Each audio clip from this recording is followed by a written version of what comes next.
eModels.co.uk. Make something awesome. Shut up and sit down. Hello gang, Colin here, Festa 67's workshop, and welcome to part 6 of the Honda CBR 1000RR Fireblade. And I'm just doing a little bit of spray painting on a few bits, just to put a bit of black on there. Tidy up these bits and bobs, because these are some of the underfairing parts. And today we're going to be doing the swing arm, the wheels, and hopefully the front fork assembly.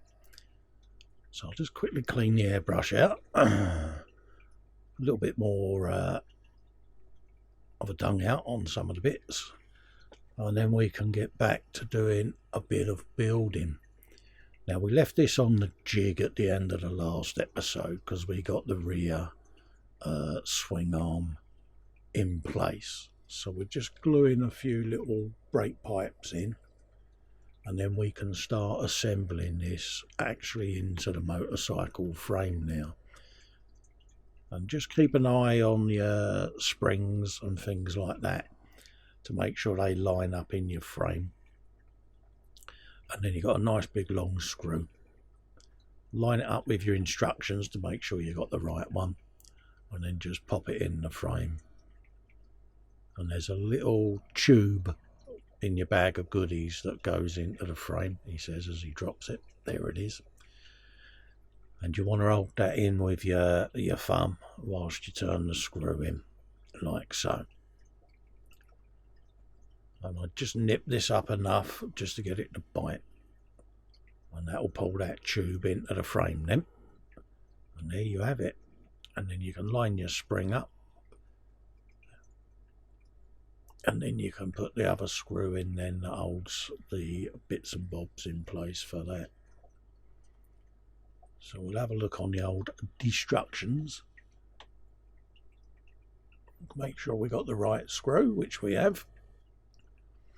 And then we can pop that into the little brackets that join to the frame there, folks.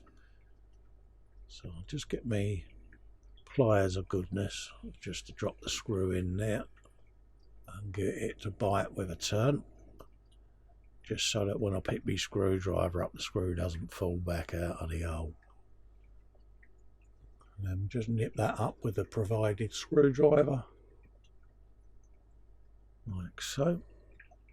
And remember folks, if you want to build this kit with me, there is a link in the description, and you can pop over to me sponsor eModels.co.uk, have a perusal in store, bung it in your basket, grab your paints and your bits and bobs, and you too could be building one of these.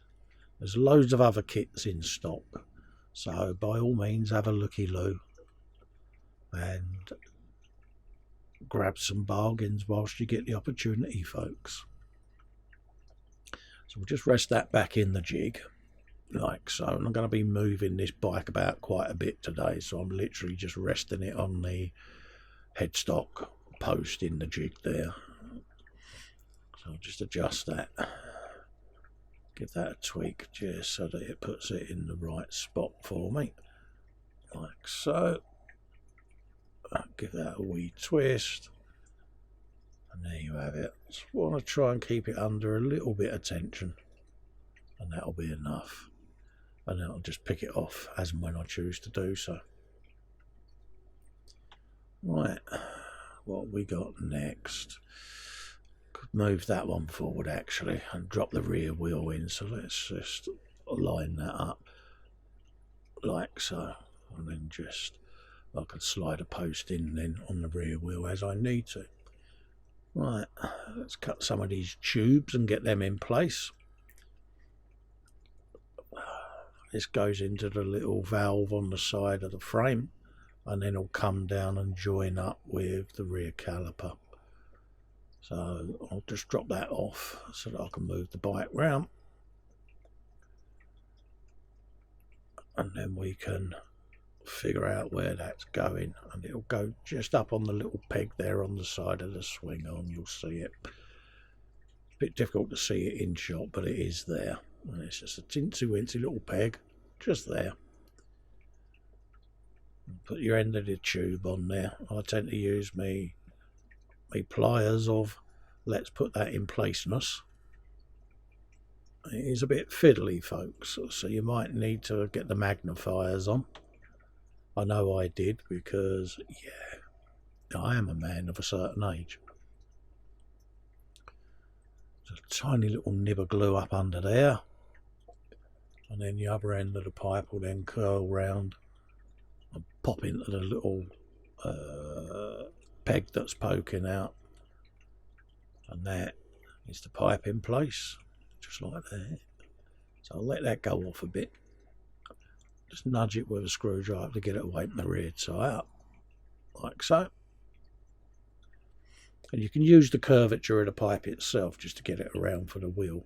But another trick on these bikes is if you find you've got a bit of pipe that is, how can we say, a little bit floppy, then what I tend to do is I tend to get a bit of Cat 5 network cable, strip the insulation off so it's just the copper, and I slide it in the pipe. And then I'll put the pipe on, and I can shape the pipe to the shape I want it to conform to, and then attach it each end to the bike. And it will give you a pipe, but it keeps a bit of rigidity in it so that you can keep it to conform into a particular shape. So bear that in mind, folks. Have a go at that. It does work. I've used it many times on my bike builds. So look at this. Whoa. We get to attach the exhausts, folks. If you remember, I showed you how to heat stain those in the previous episode. I think it was episode 4. And this is the part where you put it on and you think, wow, it looks really nice. And then you start putting the radiators on, and yeah, and then you whimper because it's hiding all your hard work. But you will see it when you're looking at the kit. Got a screw that goes through this side onto a peg that pokes out of the exhaust, and that will hold that side in place and get it to bite to the frame. Just want to stop that from falling off the tip of the screwdriver. Line it up with the hole, you'll see the hole quite clearly, and then just pop that straight through tab on the exhaust, and there's another one on the rear box as well, so once it's in place, it's in place. So we'll just nip that up so that that attaches to the bike nicely, and then we put the other screw in on the back box just there, and that'll hold that in place then, like that. Have you some of that? And she does look nice, I must admit. Right, what we got next? Dum, dum, dum, dum, dum. I think we can put some of the foot peg brackets on. Little dab of glue in there. Just line that up. As you'll see, I'm constantly moving the bike around, but it's just so that I can look at alignment issues. I use almost like an imaginary parallel line down the centre of the wheel and the frame, just to make sure things are sitting reasonably true. So we can pop that back on the jig for a minute whilst that all cures. Alright. Let's have a look on the old instructions and see what we got. We've got all the radiator to go on, and various pipes and connections for the radiator, and it'll be the front headlight cluster that will go up under there as well. So here goes for the radiator. Now them beautiful exhausts are now going to get covered, and yeah, but you get to see the edges of them, folks. And that's the bit of the build where you think, oh, I went to all of that. But yeah, and then it's just a matter of putting some glue on, capturing the pipes and the hoses, that come from the radiator. And I'll just hold that in place with my finger for a moment just to let them start biting, and then we'll have the other hoses and that to go on the other side to join that to the engine.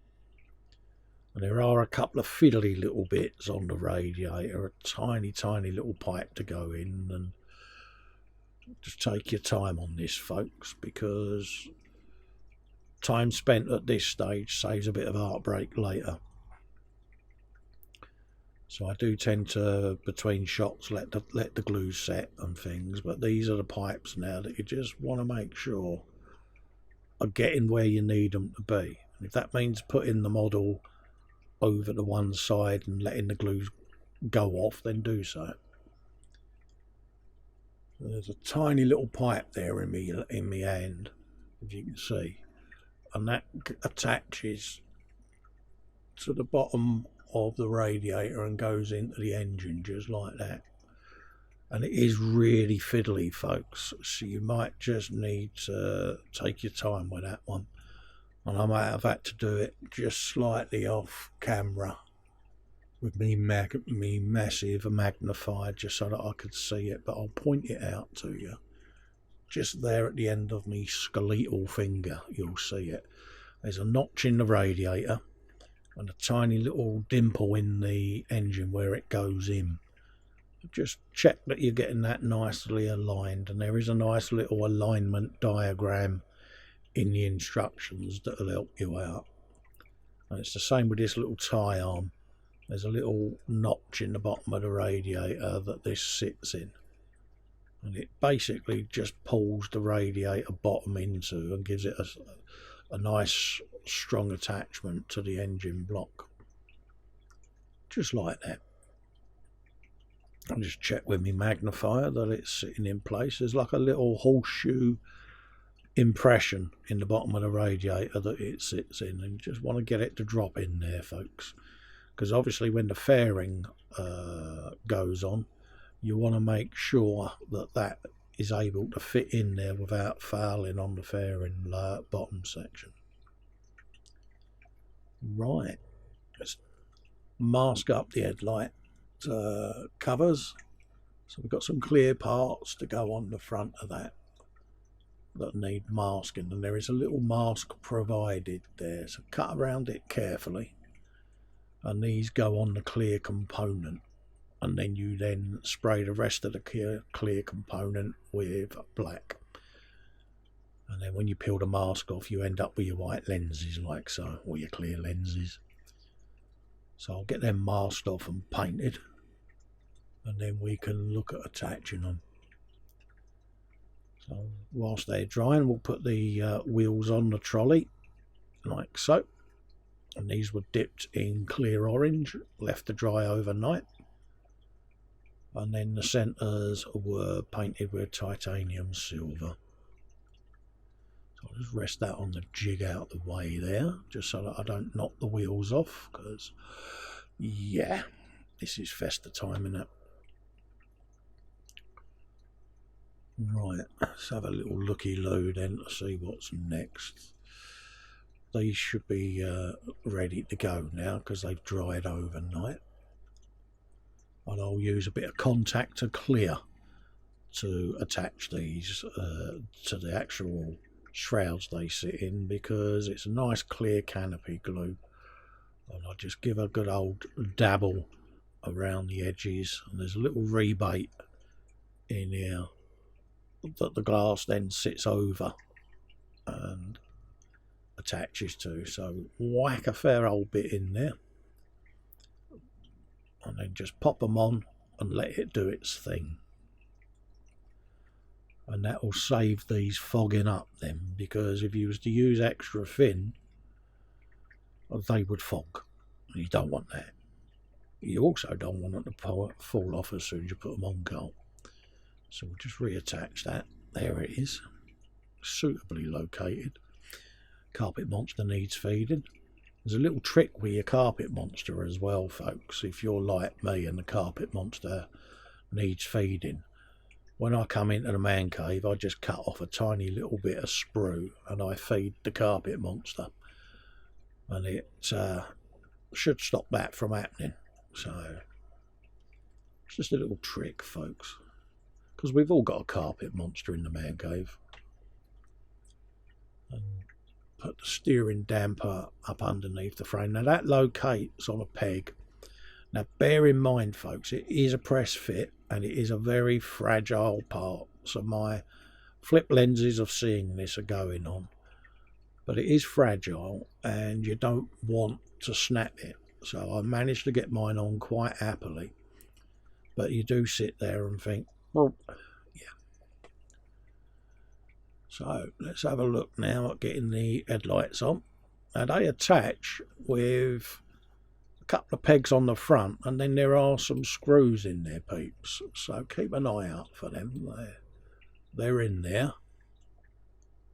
So get one on the screwdriver, and it's in the back area of the light. You'll see there's a little dimple, and that screws into the frame. So the first bit clicks in like so. He says, struggling to see, but there's two little bits that stick out of the frame. You can see there by my finger, and they just look in there like that. And then you put the screw in. There's a little channel that the screwdriver will just fit in, and it screws the back side of those in place and just gives it a bit of strength. So it's a fiddly stage. Bear with it, persevere with it. Once you get the screw to bite, just deft little turns and you'll be fine. Thing I find with these tiny little screwdrivers, as you turn them, they tend to roll along your thumbs. You're constantly repositioning them. So I'm lucky. I couldn't find it today, but I've got a little 3D printed ball that I can put on the end of the screwdriver. Just gives me something a bit bigger to grip on. But yeah, next bike build I do, I'll dig it out for you and let you see what I mean. Right, let's just screw that in there like so. There you go. I still can't do brum brum noises yet because I haven't attached the front end. So yeah, that's the lights in place, and you can see now that the headlights are nice and clear. So we might as well build the front wheel. It's coming along quickly now. Dum, da, da, dum. So let's have a grab of some bits and pieces. There's the front wheel, and the disc brakes, and the tyre, and there is a centre boss as well that needs to go in the wheel, so we'll dig that out in a sec, get that in place. And check the direction of your tyre again, folks, just to make sure that the arrow is going clockwise. We'll put the centre boss in then, get that in place. That just glues in. Just get it in position, and then I can whack a bit of the old extra fin in there. Let's grab a glue holder. Let's put a bit of extra fin in there, like so. And yeah, I've got the glue holder out, and yeah, the minute I've picked the wheel up, I realise, put the glue in the glue holder, Carl. Yeah, there you go. All safe and sound, because I will knock it over. Right. Let's get a bit of progress on there. I just want to check that boss and then look at the discs. There's tiny little pins that are sticking up from the centre there of the wheel, and you just turn the brake disc until they locate. You'll feel it just click into place just as it drops on them pins, like so. Just give it a quick test to see whether it spins. If it spins, then the pins haven't located. And then just quickly give it another dab on all the tops of the pins, like that. Bosh. And let that dry. So it's ready to go. What do we need next? Dum da da dum da da dum dum dum. It's got to be the front forks, isn't it?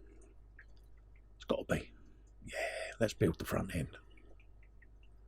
And these I'm really happy with. They come up well. Now there is a detail upset available for these bikes. It's a Tamiya front fork set. They do come in stock, but for this build I decided to go for the regular forks, just to give you an idea that it, you know, you can have a go at it with your paint. If you want to get the fork set, obviously you can grab one from eModels. But I just thought I would do this as a straight out of box build, folks, just so that you can see that you can achieve a similar result. But if you do want to go that bit extra and put the front fork set on, then by all means grab yourselves one. So let's have a look for the rest of the bits and pieces for this front end and get that all sorted, because there's going to be the calipers, there's going to be the triple tree. So we might as well get all the bits on the bench ready to go. And I think with a bit of luck, we should be able to get the front forks done. And I shall let them cure and then attach them probably in the next episode, because I want this triple tree to be really solid. Now there is a little notch that it locates into, so it can only go one way. But by all means, check your instructions just to make sure. Yeah, and you'll know as soon as you put it on, you'll feel it, that it just locks in place like that. And then you've got a little tiny horseshoe section that goes over the front of that to close that off. So make sure you get your little horseshoes in, and it goes just in there, and it fills that gap there,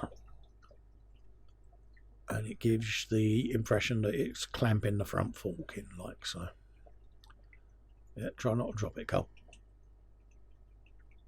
There you go. Just give that a press fit.